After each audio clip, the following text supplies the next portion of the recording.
Hello, Assalamualaikum. Hari ni aku nak bercakap pasal filem Murder Mubarak. Okey, ini ialah sebuah filem whodunit, okey, yang berkisar tentang sebuah kelab elit. Okey, yang mana menampilkan pelakon-pelakon yang cukup hebat dalam filem ni. Banyak casting-casting yang klasik lama, casting baru, semua ensemble masuk dalam filem ni, sekaligus menjadikan filem ni sebuah filem yang grade A daripada segi pelakon. Tetapi adakah filem ni grade A dari segi cerita? Kita akan bercakap pasal filem Murder Mubarak ni, yang mana boleh di stream dekat Netflix. Tapi sebelum tu kita intro.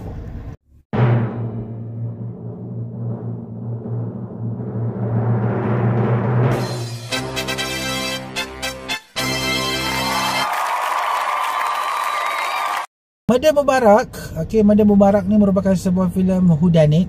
Senang cakap, genre whodunit ni macam mana? Macam Knives Out, macam filem-filem apa ni, Death on the Nile, filem seperti pasal yang siapa bunuh-bunuh kan, murder mystery, macam tu lah. Lebih kurang cerita pasal seorang yang mati, kemudian senang cakap Detektif Conan, macam tu.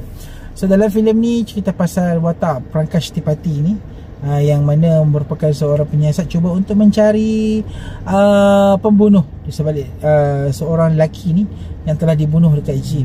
Okay, so filem ni melibatkan suspek yang mana berada dalam satu kelab, kelab elit, yang mempunyai latar berbeza.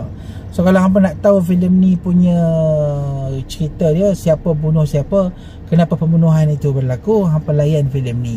Baik, kita kembali kepada cerita, nak komen ni.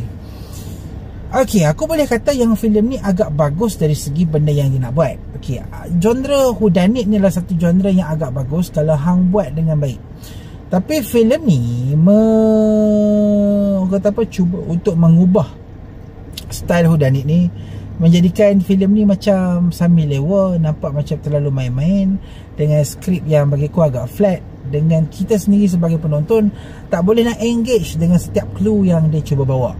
Kita ada Sara Ali Khan, Karisma Kapoor, dan pelakon-pelakon semua grade A. Tapi bila sampai kepada cerita, filem ni memang tak grade A lah. It's like dia bukannya macam filem yang bergerak pada standard biasa. Kita tak boleh engage dengan filem ni kalau hampa bukannya peminat filem-filem yang style sekarang. Filem dia ni memang banyak cakap, banyak cakap, tapi style dia tu tak begitu kena dengan penonton-penonton Bollywood yang kita selalu tengok mainstream.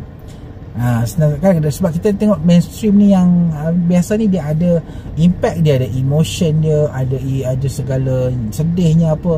Tapi dalam filem ni is flat. Aku tonton filem ni, aku macam okey lah, aku sampai dekat hujung pun okey lah. Nak sampai dekat hujung tu pun jenuh bergagah, jenuh jugalah duk tunggu sampai nak habis. Sampai macam tu sekali seksa dia. Cuma itulah sayang, sebab filem ni adalah filem yang mempunyai kualiti dari segi pelakon.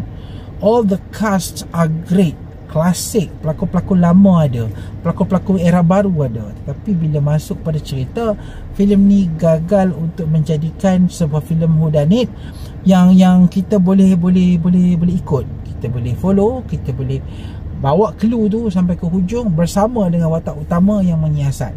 Tetapi sampai ke sudah, kita hanyalah akhirnya akur dengan penjelasan yang diberikan, dan kita hanya tonton sebab kita nak tahu siapa pembunuh, dan kita tak engage untuk menyiasat sekali pun.